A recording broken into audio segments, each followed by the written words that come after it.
Hello, people. Today we're going to talk about one interesting thing, which is called sunken lane or hollow way, hollow road.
There's also um, a bunch of examples in different countries. For specific, for example, this is from France, and it's located at La Meuse, close to the district of Manche in France. So it's northern part of France. This one is a sunken way or sunken way, Whitley, Surrey. And these are how the trees grow on this Holloway site.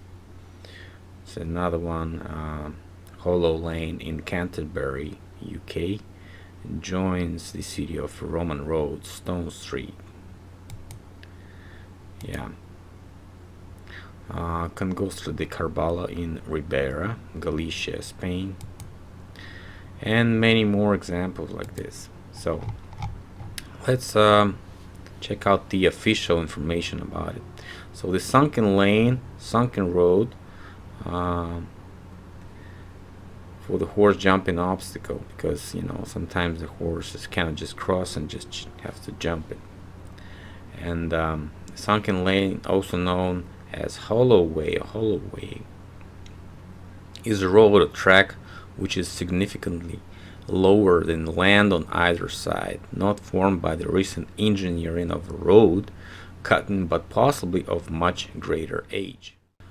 Getting rid of the theory that it was formed by the engineering of a much greater age, right? Various mechanisms have been proposed for how holloways may have been formed, including erosion by water or traffic, the digging of embankments to assist with the herding of livestock, and the digging of double banks to mark the boundaries of estates. Okay, these mechanisms are all possible and could apply in different cases. So they don't prove nothing here. They just say they all possible and could apply in different cases. Okay. Although they just said like a line before they said that could be possibly formed by the engineering of a much greater age. Okay. Means of formation. A variety of theories have been proposed for the origin of holloways. Different mechanisms may well apply in different cases. So that is literally it could be formed by whatever, right? Okay. The first one is erosion. Some sunken lanes are created incrementally by erosion by water and traffic. Have you heard about traffic erosion? That's quite similar to cultural layer theory, I think. Okay. Some of the very ancient with evidence of Roman and Iron Age origins. So they're saying like Iron Age origins here. Actually, this is funny. But others such as Deep Hill rods. Let's see. What is Deep Hill rods? Oregon Trail rods. Let's see how they formed. Well, that's not quite similar, but you know. Okay, let's read. In the Oregon Trail at the Gimpsy, Wyoming, and let's see, it's another one here. Okay. Developed in the space of a decade or two. What? Okay. Where ancient trackways have lapsed from use, the overgrown and shallow marks of hollowways through forest may be the sole evidence of the former existence. Of their former existence, okay. On disused ridgeways, disused ridgeways in central Germany, the hollowways often mark inclines. The earth banks on either side, sometimes topped with hedges and trees, can give the impression of a tunnel enclosing the traveler. Because the roadway is restricted by the banks on either side, sunken lanes typically admit the passage of only one vehicle. That is, there are single track roads. Occasional passing places may be provided by meeting the vehicles in a sunken lane often requires one party to reverse to suitable passing place. In central Germany, dual carriageways have been observed with two trenches side by side where the trackway was in such heavy use that it had lanes dedicated for each direction. Embankments for cattle, that's another theory, right? Up to the present day, some writers have assumed that low banks were deliberately created with shovels as a means to hem in cattle. But there is no evidence for this, and in any case, banking only appears intermittently in certain types of soil. When metal, sunken lanes are unlikely to erode any further down. Okay, so this is what we're calling about probably these slurry walls, Madeline. I don't know how you, so it won't be sliding down, right? Double boundary banks. The making of the English landscape. Hoskins, W.G. Hoskins, explained the origin of some English hollowways as a pair of matched earth banks marking the boundaries of two landowners' estates, as evidenced by the two-fold ditch traveling the boundary between the Abbot Tavistock land at Abbotscombe, Devon, and Richard's Coffin land at Aldenton and Cockington.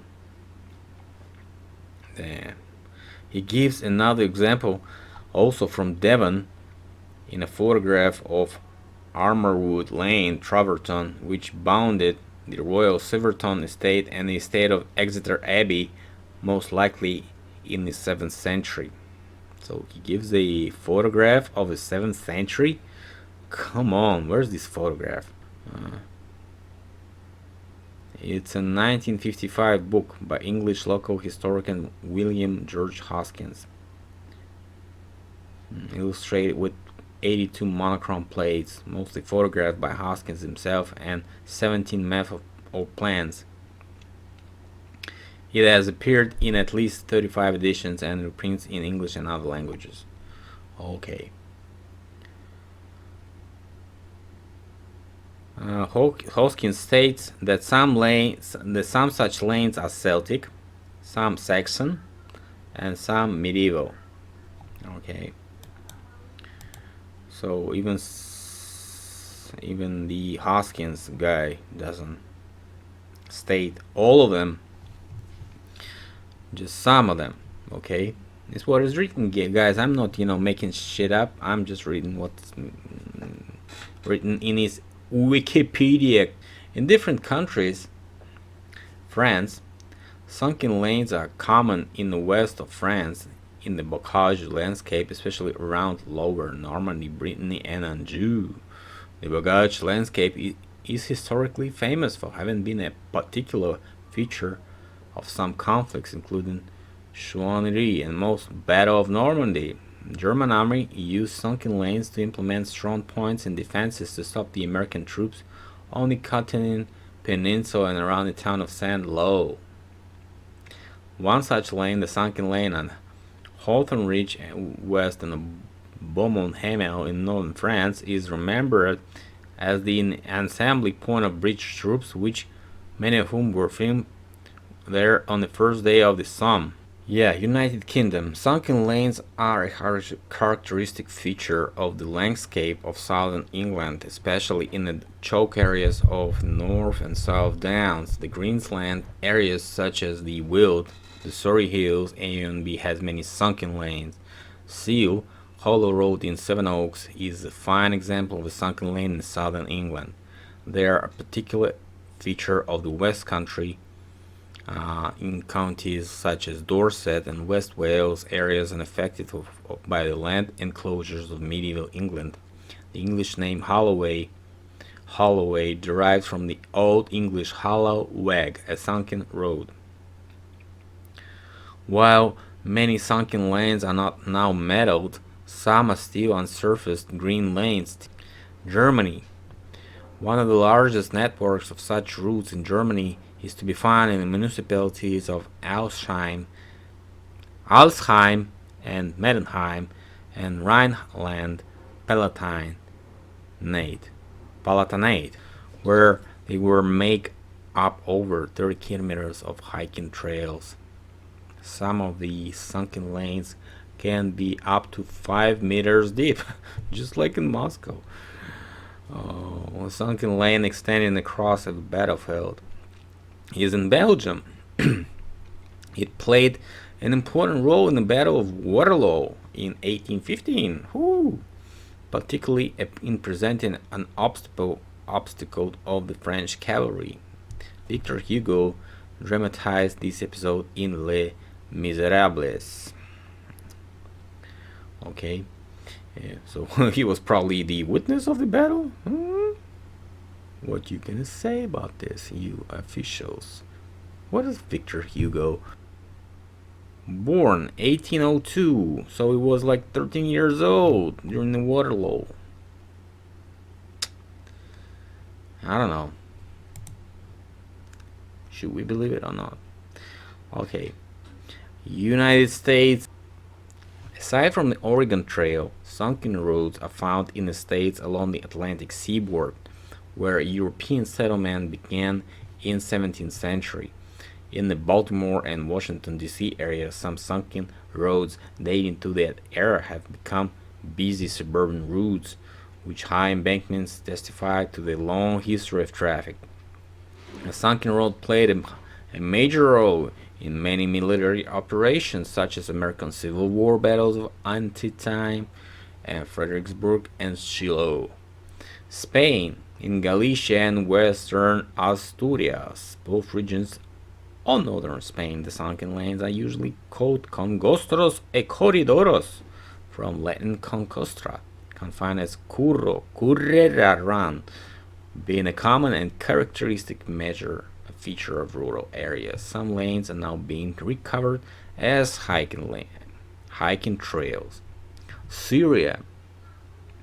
In Syria, faint traces of hallways attest to a dense network of tracks of paths connecting Bronze Age sites with each other and with their cultivation zones in the 4th and 3rd millennia BC, and thousands of kilometers of such routes have been surveyed. Very, very, very interesting. And some references here. I might go over this stuff again. But what we can see is actually frozen, not frozen, but dried out mud, clay, and what we see in Moscow below the ground is where the trees are not very good, on hanging on to forests of forest winds and stuff like you can see a bunch of trees are falling down. That's what we see below it, the same type of soil, which is similar to clay and mud, like 80% clay and maybe like 20% of mud or something like this. It looks little rocks inside, so it totally looks like what I saw on the mining, not mining, I'm already call it mining, on the mud volcano during my summer trip. Okay, and due to official science recognition of mining as a cause of volcanoes, we should stick to this theory a little bit more closer and deeper and be more insightful when we talk about it. So up to 5 meters in depth of those holloways, just showing us the same type of flood, same type of um, same type of thing that we see in Moscow and many more places, you know. This is obviously the evidence of the mud flood. As you can see, people just cleaned their roads that were used before and started using them again, because that was probably the best decision at that time, because you know, if the mud was too sticky and too hard to, you know, follow the track, you know, whatever, and the horses would be, you know, not very good. When the mud dries out, you might as well clean up the road. That's the only way you can use the dry surface and not, you know, as what these officials propose. They say this is, you know, the erosion of traffic. So, you know, I don't know if the traffic can dig as deep as, you know, Roman roads and Celtic roads. I don't know that makes sense at all, but if you just clean it up, that could probably make sense, because just, you know, just walking on it, I probably won't clean it up. Okay, my kids are already awakened, so, and they are already awoke, so I might as well. Yeah, they know everything I know. So, except the 3-year-old daughter I have, she doesn't know yet about the mud. Everybody else knows everything that I tell you people, because I, you know, shown this or that example in the place where I live, and of course they know that is not just for simply a basement or something like this, you know, because people send me comments, this is the basement. I said no, and people send me, you know, pictures of Cambridge not being, you know, mud flooded for a century or something, and I said, like, yeah, they could clean up, and this is the best example. This Holloway is the best example. It show that people could clean up. So I have to shut my broadcast. Kids already here, and they're already here. So thanks a lot for watching, and see you later. Bye.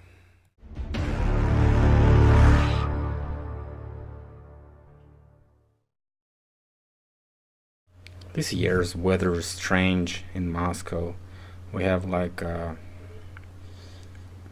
not that very cold weather as we used to do, but sometimes we have like snowstorms. Like 3 times we had like a severe snowstorm like this, and I don't know. Uh, is this actually the thing that is the problem right now? But anyways, I find time to walk around, and I film a bunch of evidence. So can you guys encourage one more time the people to walk around their neighborhoods, find out those tracks of excavation? As you can see, here's the line of excavation is really visible, because on the right they didn't excavate it, and to the left we saw the so-called sunken building, or those so-called window ditches also is the sign of the mudflood. The doors on the second floors are also the sign of the mudflood, where you have the stairs, ugly looking stairs, for example.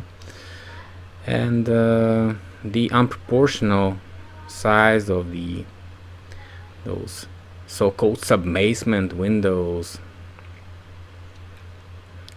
and rather ugly looking doors and stuff like this, and the steps up to the second floor. So this is what the window ditches look like on the side. Yes, this is the way to hide the buried windows, is to do the window ditch. But as I've showed before, the general facades law of Russia included so many facades types that could be used in the cities, and none of them included the so-called buried windows or window ditches. Only some of them had like really looking sub-basement small windows which have the distance from the ground, and none of them had like the entrances which were buried or windows which were buried. And as you can see, the difference of the excavation makes and the architectural artifacts that show us that there was a mud flood. So stick your head out of your Wikipedia source. Bye.